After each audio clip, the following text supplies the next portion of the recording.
Buenas noches, damas y caballeros. Bienvenidos a otro encuentro especial. Antes de comenzar, quiero saber quiénes me acompañan hoy. Comenten desde dónde están viendo y qué hora es por allá.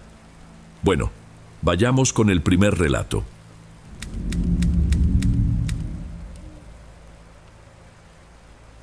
Buenas noches, Dom. Mi nombre es Alejandro, y la historia que voy a contar sucedió hace unos 3 años. Es de esas cosas que se te pegan, que se quedan en tu cabeza y nunca más se van de verdad. Mi mamá, desde que tengo uso de razón, mantenía un pequeño negocio en la cocina de casa. Cocinaba todo el día, preparando comida corrida para la gente que trabajaba en los comercios de la colonia. Era una rutina pesada, pero que pagaba nuestras cuentas. Nuestra casa siempre olía a ajo friéndose o a alguna salsa que se cocinaba a fuego lento. Y cada noche, sin falta, recibíamos una visita, la de Adriana. Adriana no era solo una vecina o una amiga de mi mamá. Las dos eran como hermanas. Crecieron en la misma calle. Adriana trabajaba en la limpieza de un edificio de oficinas en el centro, y su turno terminaba tarde. Cuando llegaba a nuestra colonia, ya no había nada abierto. Entonces, mi mamá insistía en guardarle un plato. No era caridad, era simplemente lo correcto. Allá por las 9:30 de la noche, escuchábamos sus golpecitos suaves en el vidrio de la ventana de la sala. Era su señal. Solo que en las últimas semanas, antes de aquella noche, empecé a sentir que algo estaba diferente. Adriana, que siempre tenía una sonrisa cansada y un chisme del trabajo que contar, andaba callada. Las últimas veces que la vi parecía agotada. No solo el cansancio físico del trabajo, sino como si se estuviera apagando.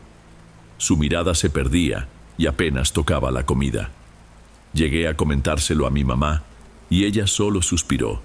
Dijo que Adriana andaba cargando un peso muy grande, que las cosas no estaban fáciles. No insistí. Hoy me arrepiento de eso. Ese día en específico, mi mamá tuvo que salir al final de la tarde, algo inesperado. Una prima que necesitó ayuda, algo así. Dejó una nota garabateada en un trozo de cuaderno, pegada con un imán en el refrigerador. Hijo, le guardé el plato a Adriana, si aparece solo caliéntaselo, no le cobres, ¿eh? Cosas de ella. No me preocupé. Me sabía el acuerdo de memoria. Era solo otro martes. Pasé las horas siguientes jugando videojuegos en mi cuarto. La casa, sin mi mamá, parecía enorme y silenciosa. Solo el zumbido del viejo refrigerador rompía el silencio.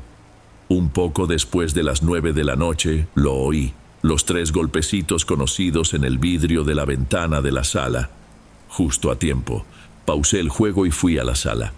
Incluso antes de abrir, ya veía su silueta contra la luz anaranjada del poste de la calle. Parecía más pequeña de lo habitual. Cuando deslicé la hoja de vidrio, entró un viento helado, pero el escalofrío que sentí era diferente, no parecía venir solo de la ventana. Adriana estaba parada ahí, abrazándose a sí misma con fuerza. Tenía el pelo húmedo, pegado a la frente, y el rostro pálido, casi gris. Temblaba sin parar, un temblor fino que hacía que sus dientes castañetearan ligeramente. Y ni siquiera era una noche tan helada, ¿sabes? Cosa de mediados de octubre, un frío que no era para tanto. «Hola, Adriana, ¿todo bien?», pregunté, tratando de mantener la voz normal, pero mi voz salió algo débil. Sus ojos no me enfocaron bien, parecían mirar a través de mí hacia algo dentro de la sala. «Alejandro», susurró, la voz finita, un hilo. «¿Puedes prepararme un café? Tengo frío». La petición ya fue extraña. Ella nunca pedía nada más que la comida. Y la forma en que temblaba. «¿Un café? Claro. Pero, ¿no quieres entrar primero? ¿Comer algo? Mi mamá te dejó tu plato guardado». Negó con la cabeza, un movimiento lento, casi imperceptible. «Number solo el café donde yo estaba, no quisieron darme». Las palabras salieron arrastradas, inconexas. «Donde yo estaba». ¿Dónde había estado? ¿En el trabajo? ¿Por qué no le darían un café? Traté de entender qué estaba pasando. ¿Se habría peleado con su jefe? ¿La habrían despedido? Eso explicaría por qué parecía tan devastada. Mi extrañeza inicial comenzó a convertirse en una preocupación real. Aquello era más que solo un mal día. Está bien, Adriana, quédate ahí, no te vayas, no, te voy a preparar un café recién hecho ahora mismo. Es rápido. Dije aquello tanto para calmarla como para calmarme a mí. Su presencia ahí en la ventana, tan frágil y extraña, me dejó una mala sensación en el cuerpo. Algo andaba muy mal. Cerré la ventana, dejando solo una rendija para que pudiéramos seguir hablando. Se sentía mal dejarla allá afuera, aunque ella dijera que no quería. La parte lógica de mi cerebro todavía intentaba resolver el problema. Claramente estaba en algún tipo de shock. Adriana, mira, es mejor que entres. Al menos espera sentada aquí en la sala mientras hago el café, ¿sí? Solo voy a abrirte la puerta. No respondió. Ni siquiera esperé una respuesta. Nuestra casa no es grande. La ventana de la sala está a pocos pasos de la puerta principal. Fui hasta allá, giré la llave en la cerradura y abrí la puerta, ya con una frase en la mente para convencerla de que entrara, pero no había nadie. Me asomé, mirando a ambos lados de la banqueta. La calle estaba silenciosa, vacía, a no ser por unos autos estacionados más abajo. La luz anaranjada del poste creaba sombras largas y débiles. Ni rastro de Adriana. Mi corazón empezó a latir un poco más rápido. ¿Simplemente se fue? ¿Por qué pediría un café y se iría sin más? No tenía ningún sentido. ¿Estaría escondida junto al portón jugando alguna broma extraña? Di un paso hacia afuera. Me asomé por encima de la bardita que separaba nuestro patio de la banqueta. Nada. Solo las plantas del vecino que crecían sin control. Sentí un escalofrío fuerte de verdad. Volví a entrar, cerrando y echando llave a la puerta casi en automático. Me quedé en blanco. No podía pensar con claridad. Me di la vuelta, de espaldas a la puerta, listo para volver a la ventana y ver si la encontraba en la calle, y fue ahí que me faltó el aire. Estaba dentro de la casa. Adriana estaba parada, inmóvil, justo en medio de la sala. Simplemente ahí, de espaldas a mí, y estaba descalza. El piso de cerámica debía de estar helado, pero ella no se movía, con los brazos aún cruzados sobre el pecho. ¿Cómo? La puerta estaba cerrada con llave. La ventana que abrí era demasiado pequeña para que alguien pasara por ella rápido y en silencio. Era imposible. Simplemente no podía creer lo que estaba viendo. Por un segundo creí que me estaba volviendo loco, que el silencio de la casa me había afectado. Pero ella estaba allí. Una presencia sólida y real en medio de mi sala. Me quedé ahí parado cerca de la puerta sin poder moverme bien. La distancia entre nosotros no era grande, tal vez unos 4 o 5 metros, pero parecía una distancia enorme. Se me secó la garganta. Lo primero que quise hacer fue gritar, pero el sonido no salía. Lo segundo fue preguntar cómo había entrado, pero no pude formular la pregunta. Su imagen allí, descalza y silenciosa, era tan incorrecta, tan fuera de lugar, que anulaba cualquier reacción normal. No se dio la vuelta. Continuó de espaldas temblando ligeramente.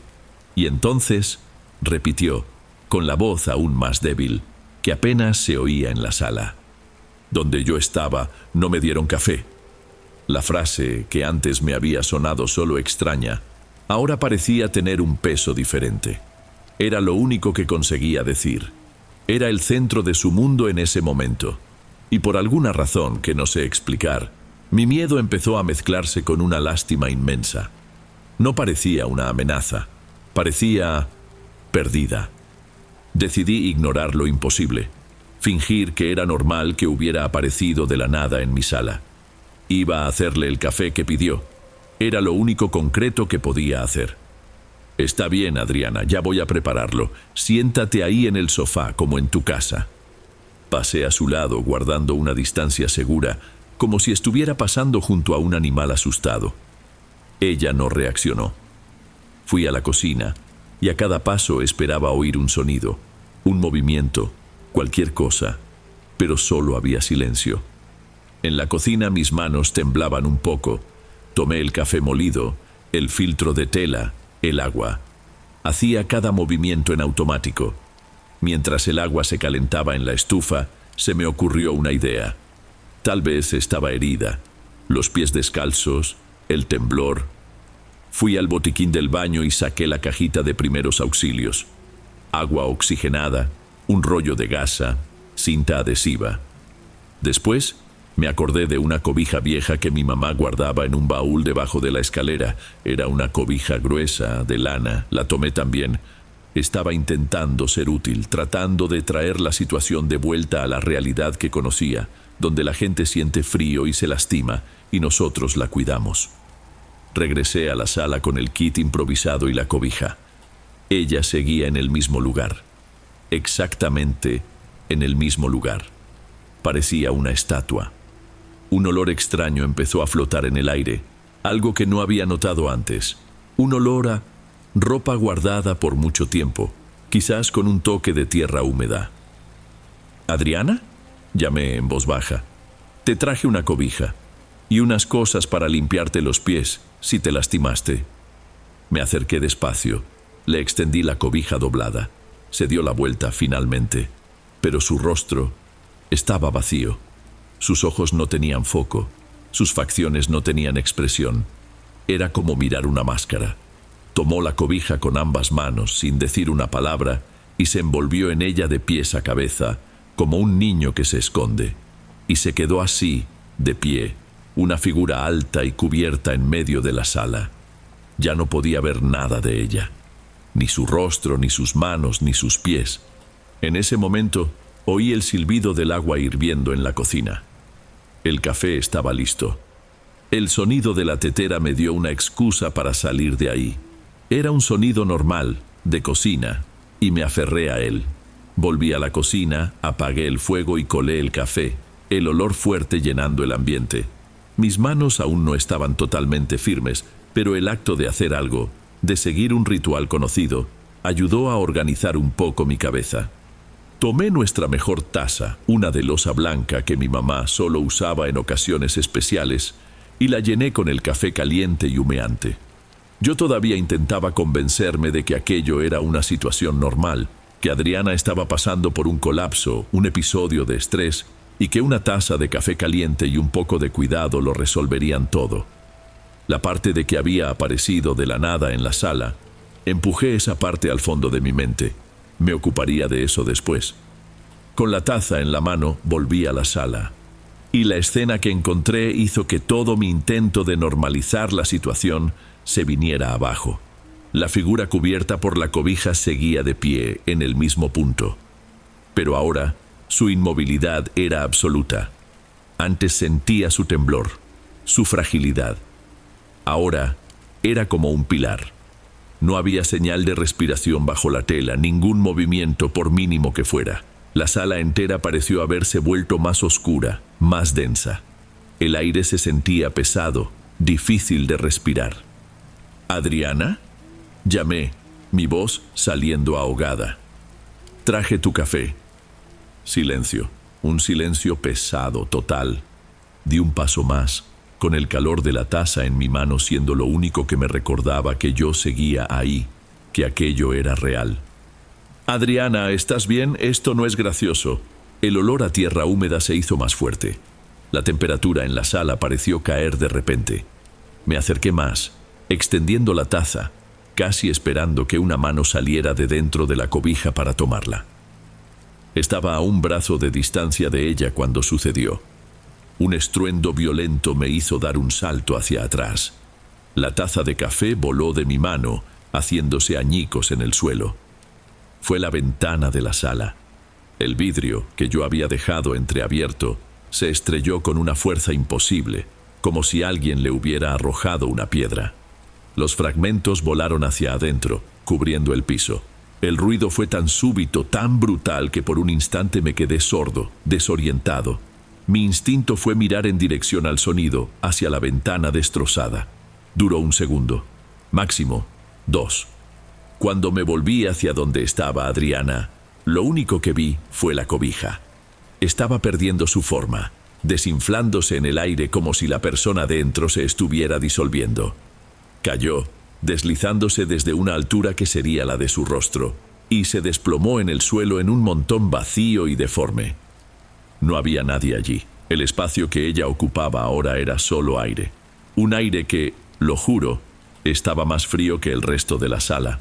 No sé cuánto tiempo me quedé parado ahí, en medio de la sala, mirando el montón de cobija en el suelo, los trozos de vidrio y la mancha oscura de café extendiéndose por el piso. Mi mente estaba vacía. No era miedo, no era pánico, era nada. Un vacío. Poco a poco, la realidad regresó. El olor a café derramado, el frío que entraba por la ventana rota. Tomé una escoba y un recogedor del patio de servicio y empecé a juntar los pedazos de vidrio de forma mecánica. Después, un trapo para limpiar el café. Necesitaba hacer algo, cualquier cosa, para no tener que pensar en lo que acababa de pasar, para no tener que mirar esa cobija en medio de la sala. Todavía estaba de rodillas, terminando de secar el piso, cuando oí el sonido de la llave en la puerta principal. Entró mi mamá. Su rostro estaba serio, cansado, un tipo de cansancio que nunca antes le había visto. Cerró la puerta despacio, puso su bolsa en el sofá, y solo entonces pareció notar el desorden.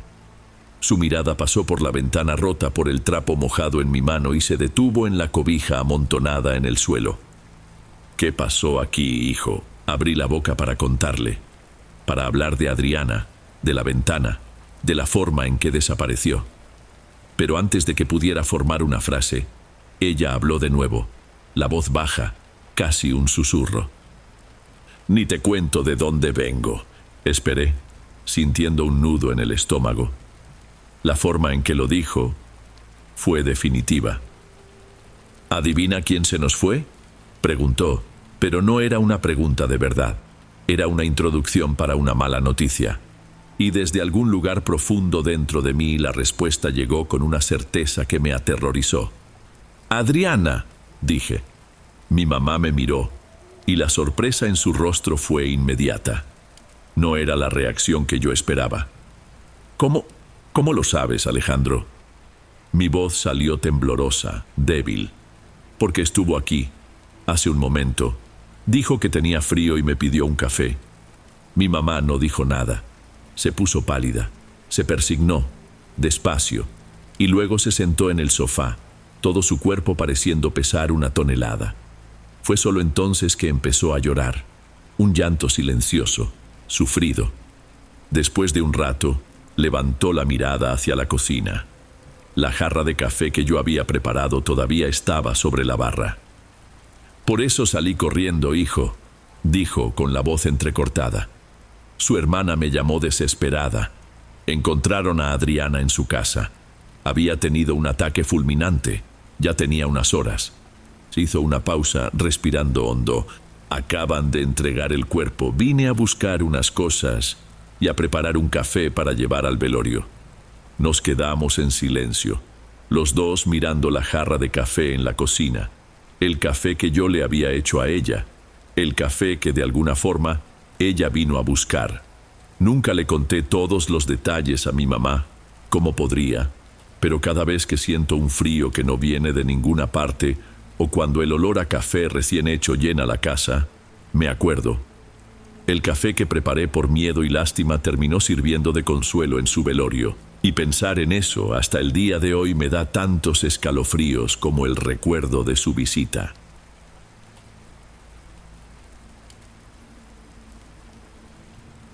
Antes de pasar al siguiente relato, asegúrate de estar suscrito al canal y de haber activado la campanita para recibir las próximas historias.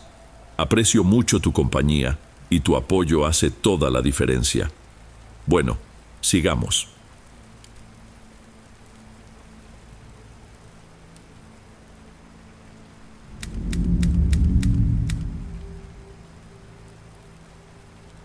Buenas noches, Dom. Mi nombre es Alina. Escribo porque el silencio, a veces, pesa más que los gritos. Hace 2 semanas que enterré a mi hijo, Damián. Enterré es un decir. No hubo un velorio de verdad, ni ataúd. Solo fui yo, una fosa superficial en el fondo del patio trasero y el zumbido de los zancudos en el aire quieto del atardecer. La paciencia de todos se terminó por completo hace 2 semanas. La hija del dueño de la tiendita de la esquina, una niña de 7 años, desapareció durante toda una noche.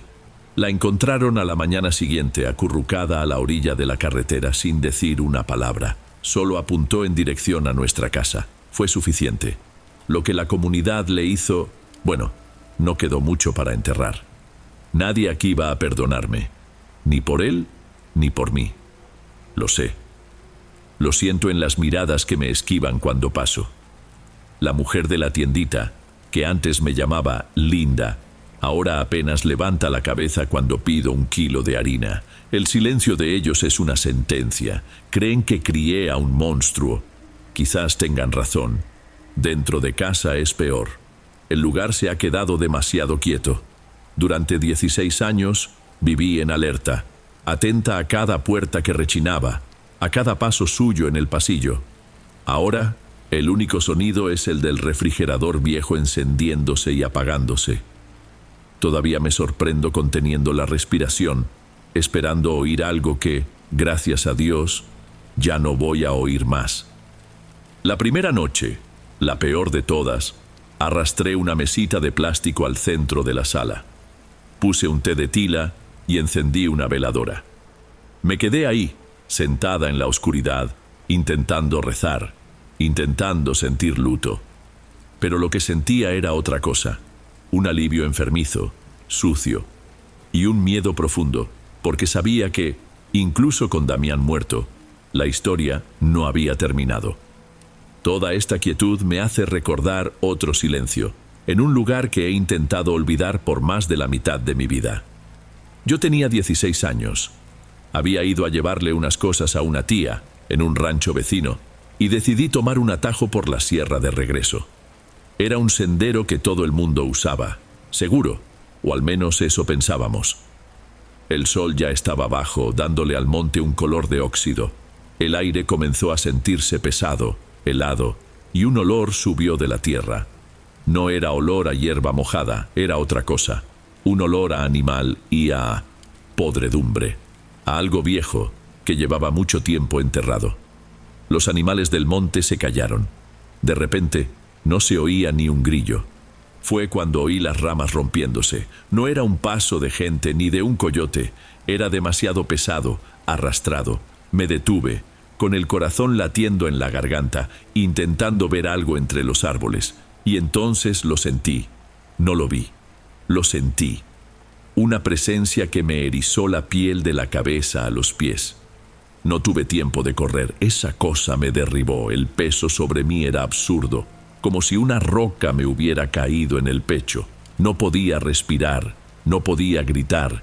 El olor se hizo más fuerte y oí un sonido bajo, una vibración que parecía venir de dentro de mi propia cabeza. No era una voz, era peor. Era un sonido de satisfacción.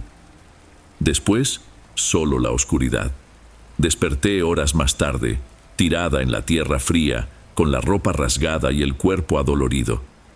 9 meses después, nació Damián. Y desde el primer llanto, yo lo supe. Lo que sea que me hubiera encontrado en la sierra, había dejado una semilla dentro de mí.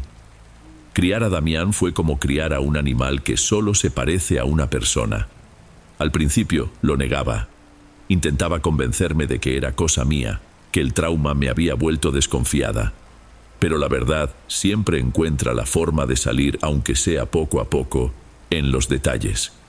La primera vez que le tuve miedo de verdad, él debía tener unos 5, tal vez 6 años. Lo encontré en cuclillas a la orilla del arroyo que pasa al fondo del terreno. Había una camada de gatitos ahí, que una gata callejera había parido. Él tomaba uno por uno, con una delicadeza espantosa, y les hundía la cabeza en el agua lodosa. No sonreía, no hacía ruido. Solo observaba, con los ojos muy abiertos, esperando que los animalitos dejaran de retorcerse. Cuando le grité, se giró hacia mí sin asustarse, como si yo solo hubiera interrumpido un juego cualquiera. «No saben nadar, mamá», dijo con su vocecita. Les estoy enseñando. Lo agarré del brazo y lo arrastré a la casa. Lo castigué. Intenté explicarle qué era la vida y la muerte, pero las palabras parecían rebotar en él. Sus ojos eran vacíos. No había nada ahí dentro. Había una ausencia completa de cualquier cosa. Era un pozo sin fondo. Con el tiempo empeoró. Los otros niños lo evitaban. Él no peleaba, no insultaba. Era más sutil. Una vez, un vecino me contó que vio a Damián soltar la cadena del perro de un niño que siempre lo molestaba, justo cuando pasaba un camión por la carretera. Por poco y el animal no murió. Damián solo observó todo desde lejos, recargado en la barda. Cuando el dueño del perro vino a reclamarle, a gritos, mi hijo solo se le quedó viendo, en silencio, hasta que el niño más grande se sintió incómodo y se fue. Esa calma suya era un arma. Desarmaba a la gente.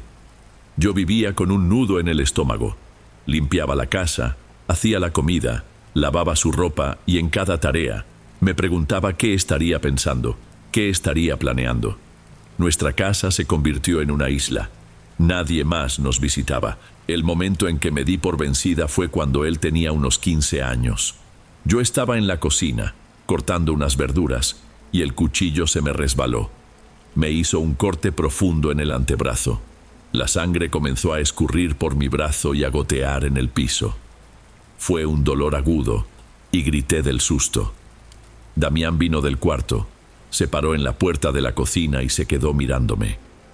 No preguntó si estaba bien, no corrió a ayudar. Solo inclinó la cabeza ligeramente, curioso, observando la sangre gotear de mi mano al suelo. En esa mirada, no vi a un hijo. Vi a un depredador estudiando a su presa. Ese día, entendí que no estaba criando a mi hijo. Solo estaba posponiendo una desgracia. Fue en la tercera noche después de que todo pasó. Estaba sentada en la misma silla de plástico, en la sala. La veladora ya se estaba acabando. La llama temblaba, débil. El calor de esa noche era denso, casi líquido. Por primera vez en años, el cansancio venció a la vigilancia y dejé la puerta de la entrada solo ajustada, con la tonta esperanza de que corriera algo de aire. No oí pasos en el patio ni el ruido del portón. Solo sentí un cambio en el aire, un frío que no venía de la noche. Levanté la cabeza y ellos estaban ahí, parados en el umbral. Eran 5, altos, delgados, sus siluetas recortadas contra la oscuridad. Me quedé inmóvil, con la respiración atorada en la garganta. No parecían ser gente de por aquí. Entraron, uno por uno, sin pedir permiso. Se movían con una calma que yo conocía demasiado bien. Se detuvieron en un semicírculo en mi pequeña sala, y el olor que emanaba de ellos me hizo retroceder en la silla. Era ese mismo olor de la sierra, de tierra y cosa vieja, el olor que sentí 16 años atrás. Todos tenían la misma forma de rostro, alargado y anguloso, los mismos ojos hundidos y oscuros que tenía mi Damián, la misma ausencia de expresión. Eran como copias, variaciones del mismo molde. Uno de ellos, que parecía un poco mayor, dio un paso al frente. Su voz, cuando habló, era baja y sin emoción alguna, como piedras arrastrándose. Venimos por él. Tenía la boca seca. Apenas pude formar la pregunta. ¿Quiénes son ustedes? El hombre me miró, pero su mirada parecía atravesarme, enfocada en la sábana que cubría los restos de mi hijo en el suelo. Somos la familia.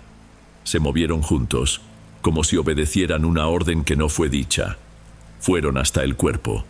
2 de ellos se agacharon, uno en cada extremo de la sábana, y lo levantaron del suelo. Lo hicieron sin esfuerzo, como si lo que estaba ahí no pesara más que una rama seca. Yo me quedé mirando, paralizada en mi silla, una extraña en mi propia casa, mientras aquellos hombres se preparaban para llevarse lo poco que había quedado de mi hijo.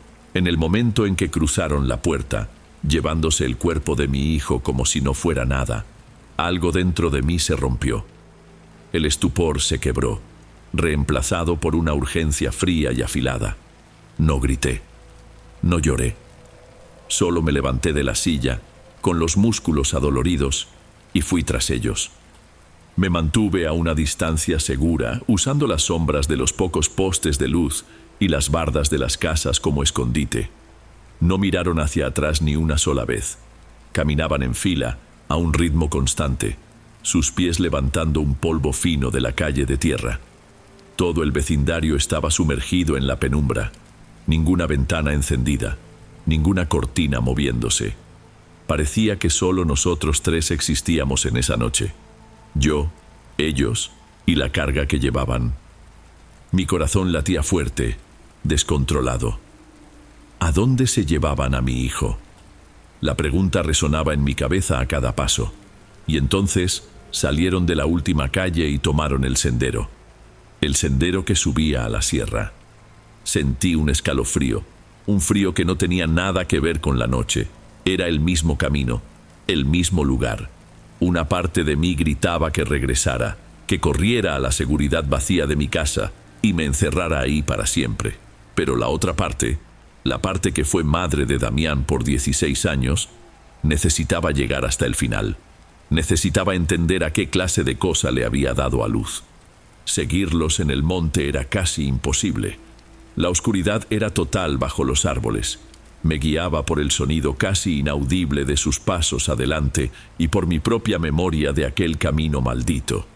El suelo era irregular, lleno de raíces y piedras sueltas. Tropecé varias veces.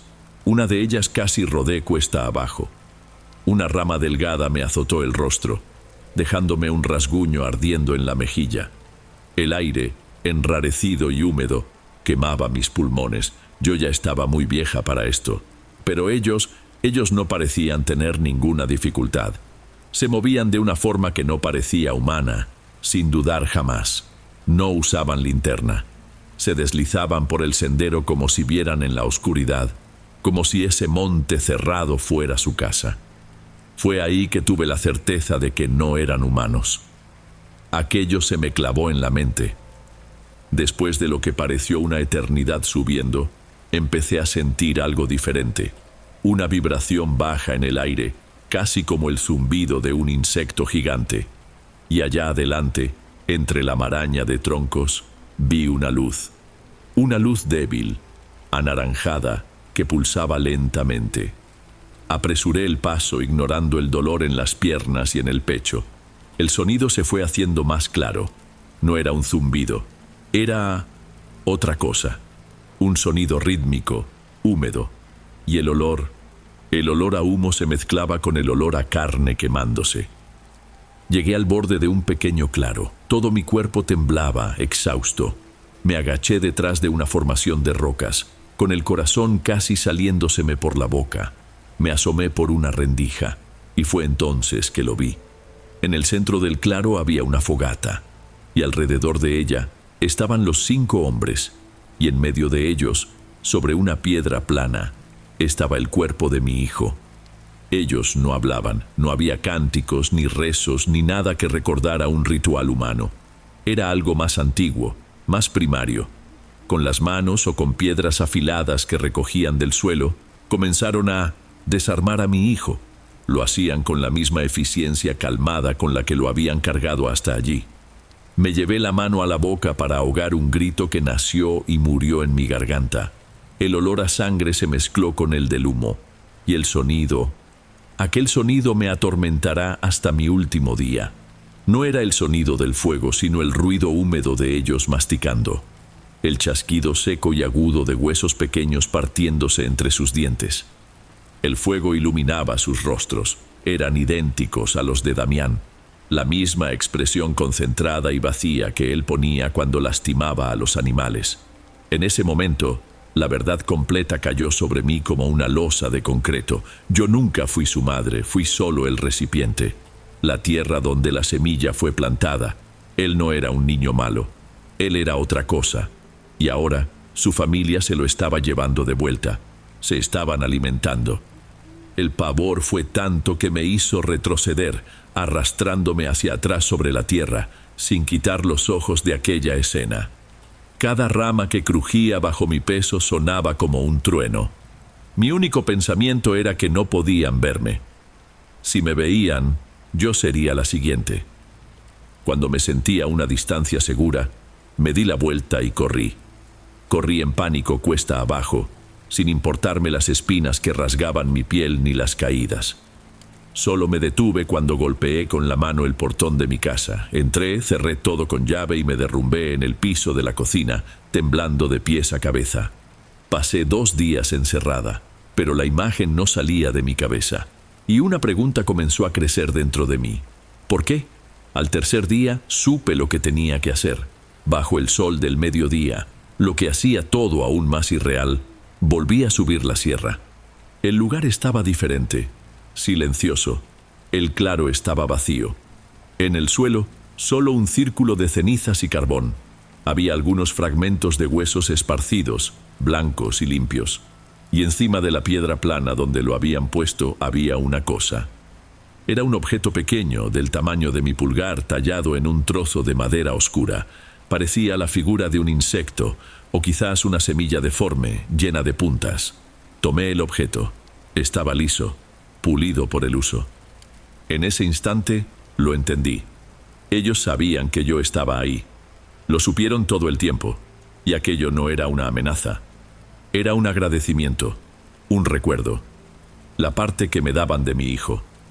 Ahora me quedo aquí, en esta casa silenciosa, sosteniendo este pedacito de madera, y el miedo que siento ya no es por Damián, o por lo que podía hacer.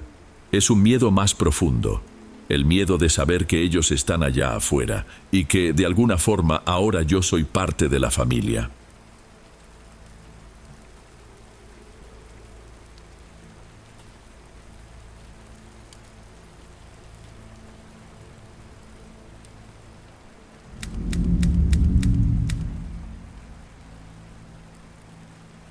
Mi nombre es Plinio. Lo que voy a contar sucedió hace unos buenos 4 años. Quizá un poco más, pero todavía recuerdo todo con claridad. En aquel entonces, yo trabajaba para una empresa subcontratada que daba servicio de mantenimiento a la señalización de la costa. Nuestro trabajo era cuidar de boyas, equipos de radio y, de vez en cuando, faros. Pagaban bien, pero exigía pasar largos periodos lejos de todo y de todos. Ese año, creo que era 2020, me asignaron un mantenimiento de rutina en un faro muy alejado, un lugar al que solo se llegaba en barco después de algunas horas de viaje, en la costa de Veracruz. Es básicamente un pedazo de roca gigante en medio de la nada, con la torre del faro y una construcción de apoyo a un lado. Debido a unas fallas eléctricas extrañas que habían ocurrido el año anterior, los jefes decidieron mandar a una pareja. Y fue ahí donde Saúl entró en la historia. Saúl y yo éramos colegas. No llegábamos a ser grandes amigos, pero nos llevábamos bien. Él siempre fue un tipo más callado, como que en su propio mundo. Yo sabía que estaba pasando por una mala racha. Había terminado un noviazgo de años poco antes de aquel viaje. No comentaba el asunto, pero se notaba que las cosas estaban pesadas para él. Quizá, para él, la idea de pasar 15 días aislado sonaba como un escape. Para mí, era solo un trabajo más. Los primeros 3 o 4 días fueron exactamente como lo esperaba. Un aburrimiento total. El viento con olor a sal no daba tregua. La humedad era tanta que no se iba. Durante el día, hacíamos lo de siempre. Revisábamos el generador de diésel, limpiábamos la corrosión de las piezas, probábamos las baterías. Por la noche, sobraba un juego de dominó, un café de olla bien cargado y el silencio. Entrábamos en una rutina que casi te dejaba anestesiado. Lo que no sabíamos era que todo ese silencio estaba a punto de terminar de una forma que yo nunca iba a olvidar. Todo el asunto comenzó en la 4ª o 5ª noche, no recuerdo bien. Me desperté en medio de la madrugada. Debían ser como las 2 de la mañana. No fue por algún ruido, ni tuve una pesadilla. Fue una sensación diferente en el aire, ¿entiendes? Estaba pesado. Como el aire se queda quieto y eléctrico un poco antes de una tormenta fuerte, solo que el cielo afuera estaba despejado, lleno de estrellas. Una calma extraña. Me senté en la cama y me quedé intentando procesar qué era lo que estaba mal. Y entonces me di cuenta. Faltaba algo en el silencio. Faltaba el zumbido bajo y constante del motor que giraba la lente del faro. Y principalmente, faltaba la luz. Aquel haz luminoso que barría la ventana de nuestro cuarto cada 10 segundos como un reloj no estaba pasando. La luz del faro se había detenido. Eso era un problema muy serio. Sacudí el hombro de Saúl, que dormía profundamente en la litera de abajo. Saúl, despierta. Anda, despierta.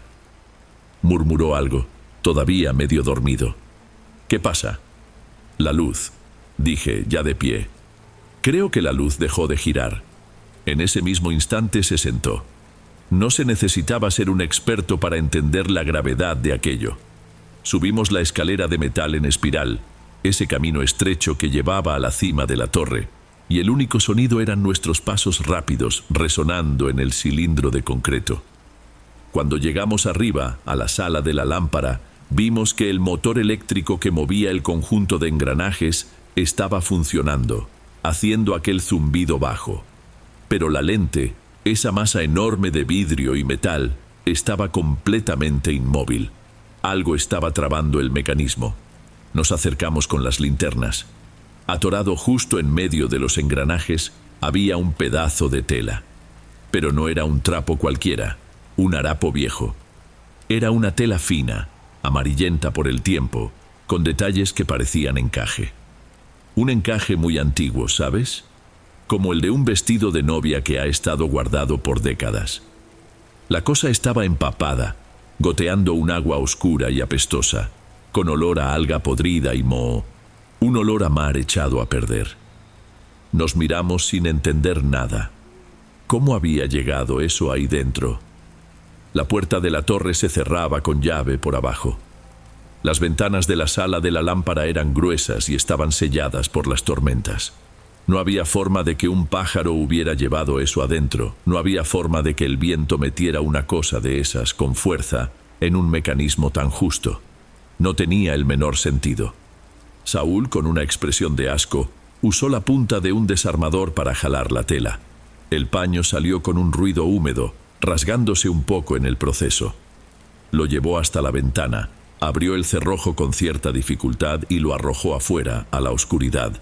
El viento se lo llevó al instante. Nos quedamos en silencio por un momento, solo mirándonos el uno al otro.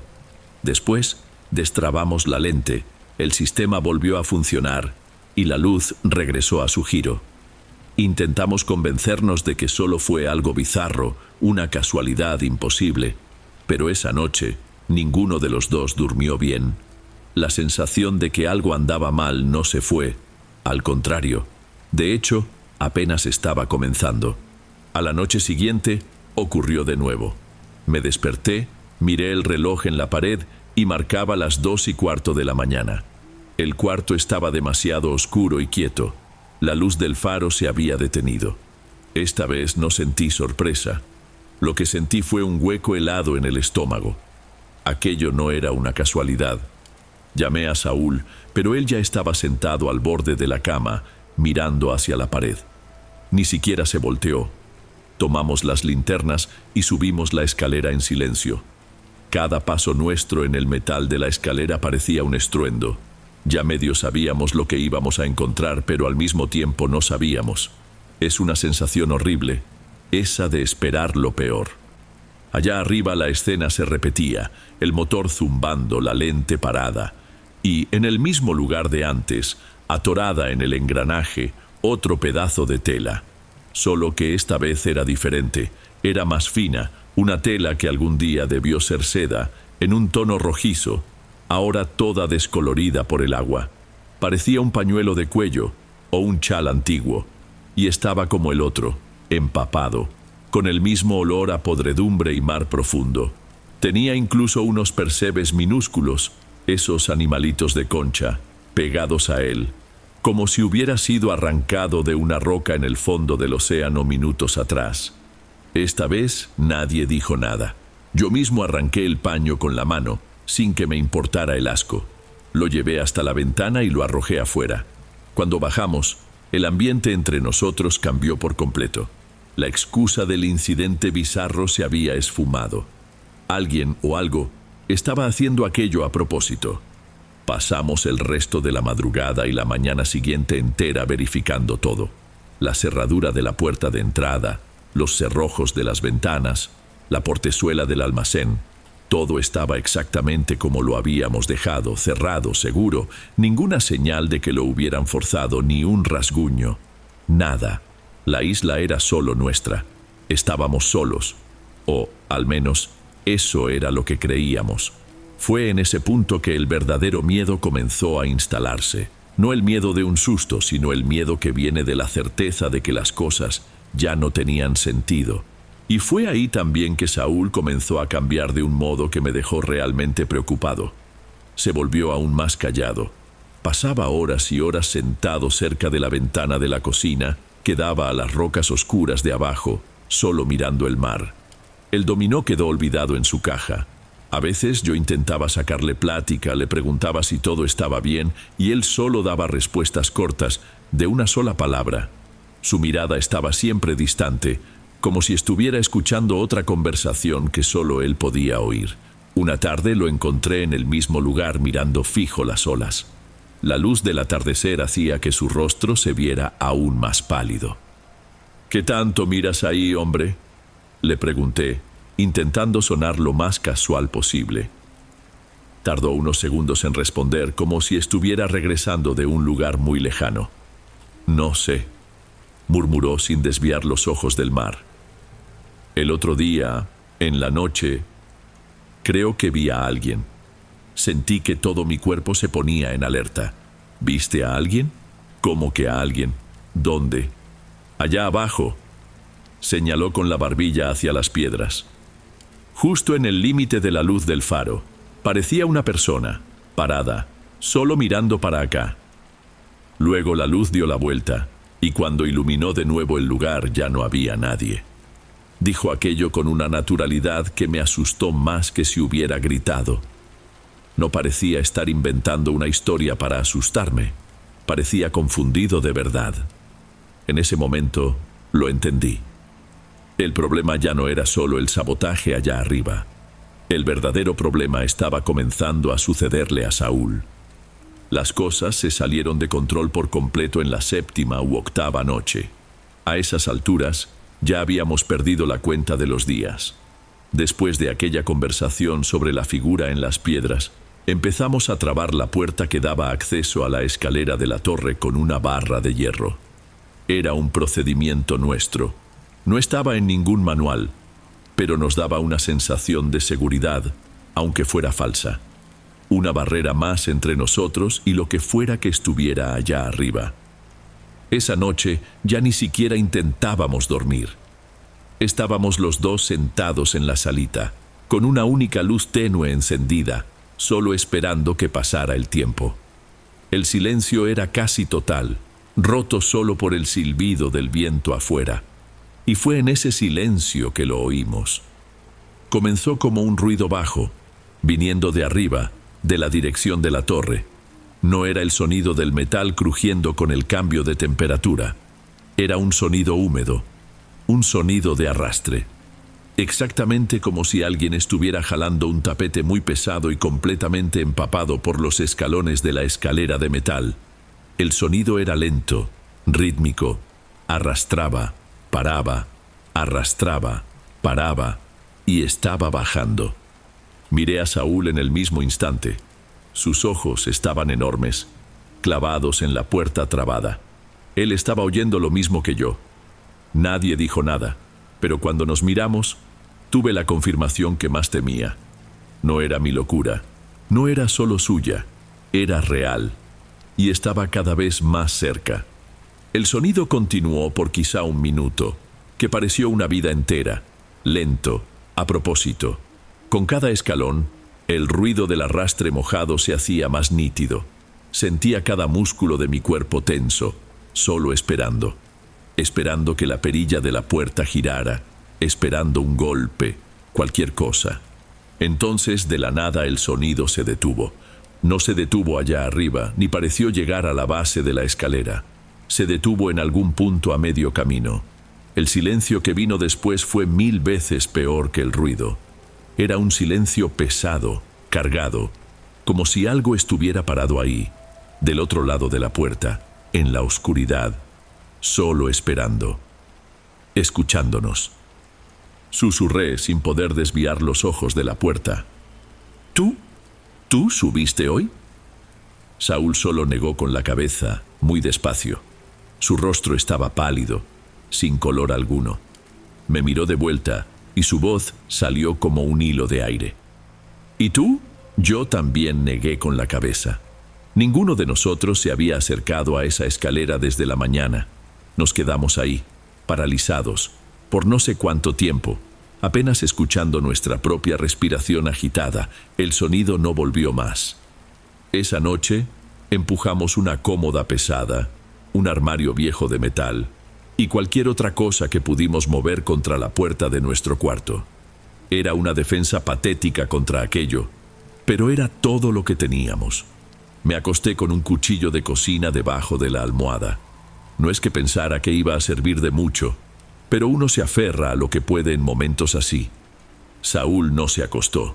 Se acurrucó en un rincón del cuarto, de espaldas a mí, y por primera vez lo oí susurrar de verdad.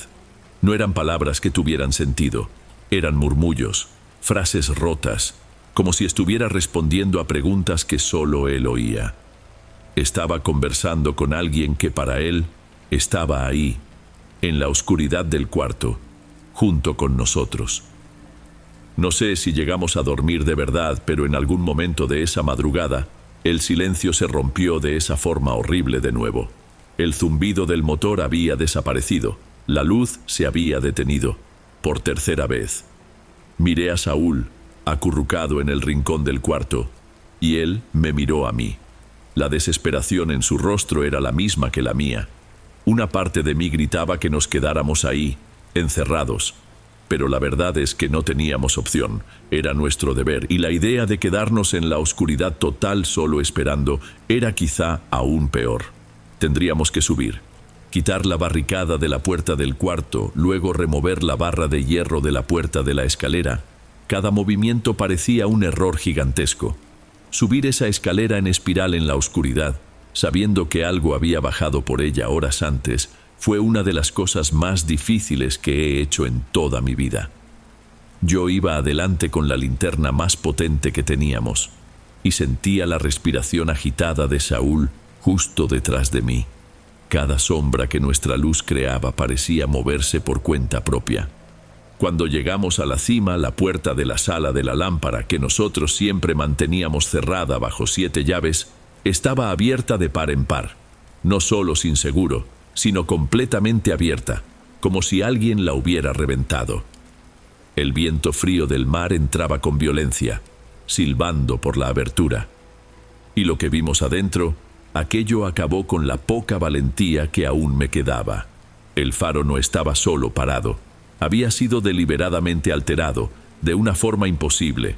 La lámpara principal, una pieza de vidrio y metal casi del tamaño de un tanque de gas que necesita herramientas y de 2 personas para ser cambiada, estaba desenroscada de su base. Y no estaba solo quieta. La lámpara principal estaba trizada, con una grieta imposible que se extendía por el vidrio grueso. La estructura de metal a su alrededor estaba torcida, como si una fuerza invisible la hubiera apretado con muchísima fuerza. Me quedé mirando aquello, tratando de que mi cerebro procesara la información. La fuerza necesaria para hacer eso, la precisión, no era cosa de gente. Alguien hizo esto. La voz de Saúl era un susurro tembloroso a mi lado. Plinio, alguien estuvo aquí adentro. Fue en ese exacto instante que lo sentí. Una corriente de aire absurdamente helada pasó por mi espalda, como si una persona acabara de caminar detrás de mí. Un frío que no era el del viento de afuera, era un frío de adentro, un frío que parecía venir de algo muerto. Me giré de golpe, lanzando el haz de la linterna a la oscuridad del pasillo. No había nadie. El espacio era minúsculo, no había dónde esconderse. Cuando me volví, Saúl ya no miraba la lámpara. Estaba blanco como la cera, con la mano extendida, apuntando hacia el gran ventanal de vidrio que rodeaba la sala. Su boca se movía, pero no salía ningún sonido. «¿Qué pasa?». Mi voz salió entrecortada. «¿Qué estás viendo?». Apunté mi linterna en dirección al vidrio. Por un segundo, solo vi nuestro propio reflejo contra la oscuridad del mar. Yo, con la linterna en la mano, y Saúl, un poco atrás, completamente quieto. Pero entonces, por una fracción de segundo, el reflejo cambió. Detrás de la imagen de Saúl surgió otra figura, borrosa, medio acuosa, como un espejismo de calor, solo que frío, la silueta de una mujer. Llevaba algo que parecía un vestido antiguo y rasgado, y sus brazos estaban rodeando los hombros de Saúl, en una especie de abrazo posesivo. El rostro era un manchón, pero la imagen de ese gesto, de esa reclamación silenciosa, se quedó grabada en mi cabeza. Aquello fue el límite. No dijimos nada más. El instinto de supervivencia tomó el control. Nos dimos la vuelta y simplemente corrimos. Bajamos esa escalera a tropezones. El sonido de nuestros pies golpeando el metal era lo único que existía en el mundo. No miramos atrás. Entramos a nuestro cuarto, azotamos la puerta y volvimos a montar la barricada con la fuerza del pánico puro. Saúl se derrumbó en el suelo, comenzó a mecerse hacia adelante y hacia atrás, abrazando sus propias rodillas. Susurraba sin parar frases sueltas sobre que ella tenía frío, sobre que ella llevaba esperando tanto tiempo.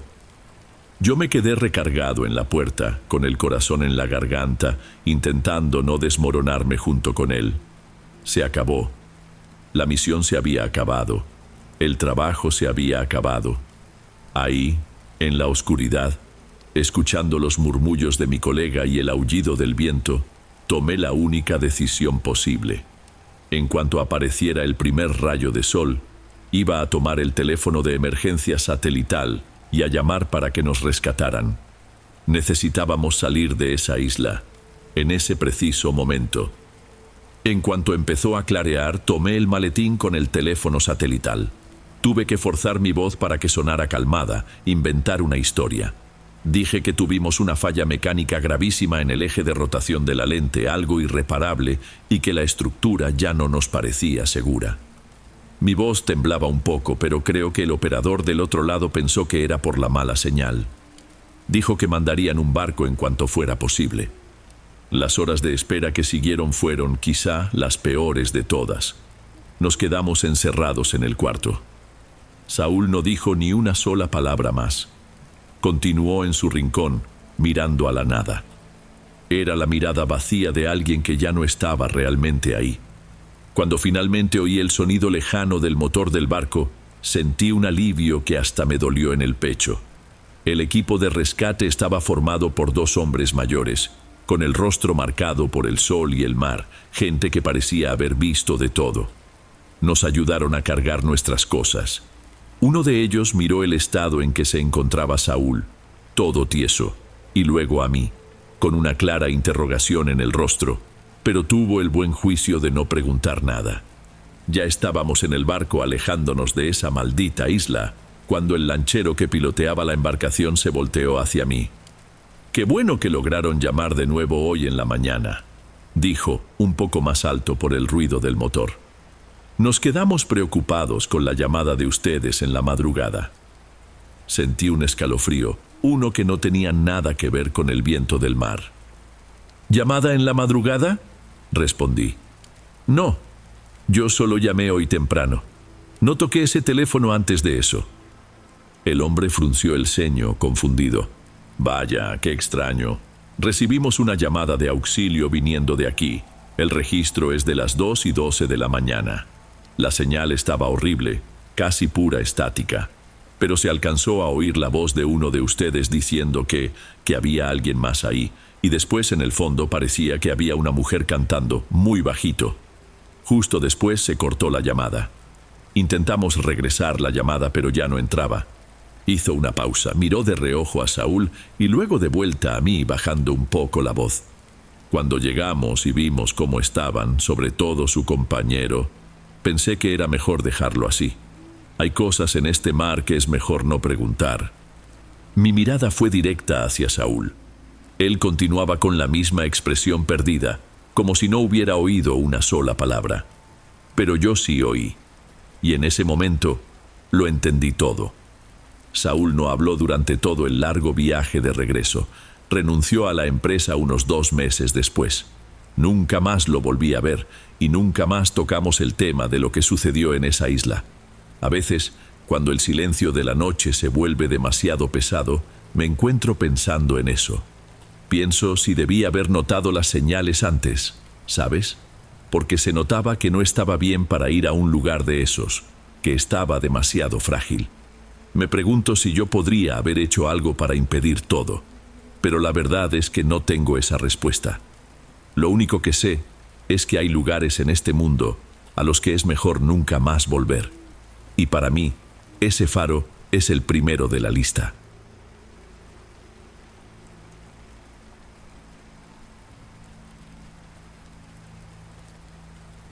Bueno, amigos, estos fueron los relatos de hoy.